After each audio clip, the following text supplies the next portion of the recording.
Bonjour et bienvenue à notre culture avec moi Vincent, votre compagnon pour quelques prochains instants qui va vous partager les actualités culturelles domestiques et internationales.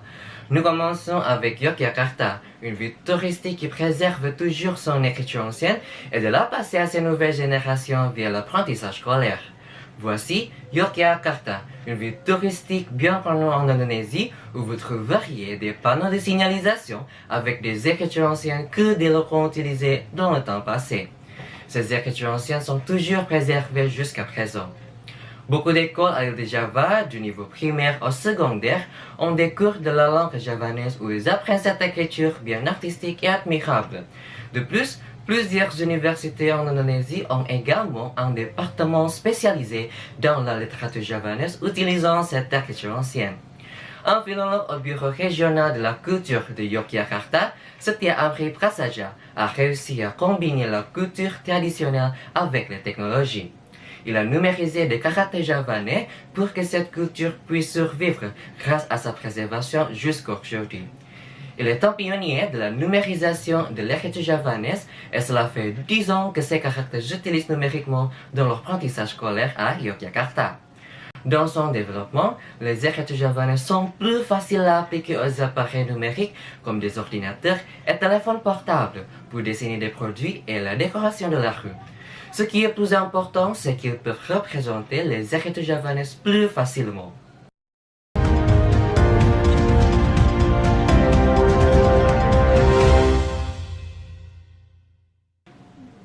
Ensuite, nous passons à l'actualité culturelle internationale.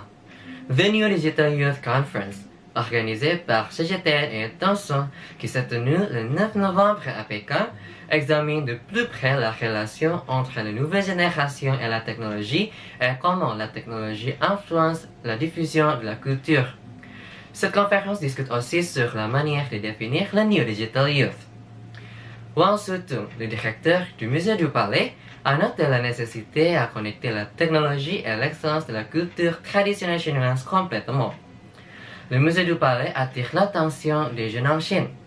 Le musée du Palais a plus de 17 millions de visiteurs en 2018 et il a dévoilé une série de produits créatifs en édition limitée, notamment des rouges à lèvres, des bijoux et des décorations.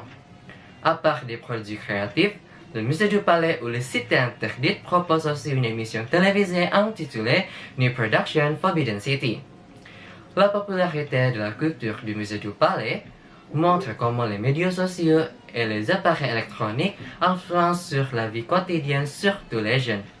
Dans son interview, Wang Sutung voulait que les jeunes savent plus sur les avantages de la culture traditionnelle car ils étaient en train de façonner des valeurs et des points de vue sur leur vie et le monde. La numérisation du musée du Palais montre comment la culture traditionnelle affecte les jeunes et comment la technologie va révolutionner le monde.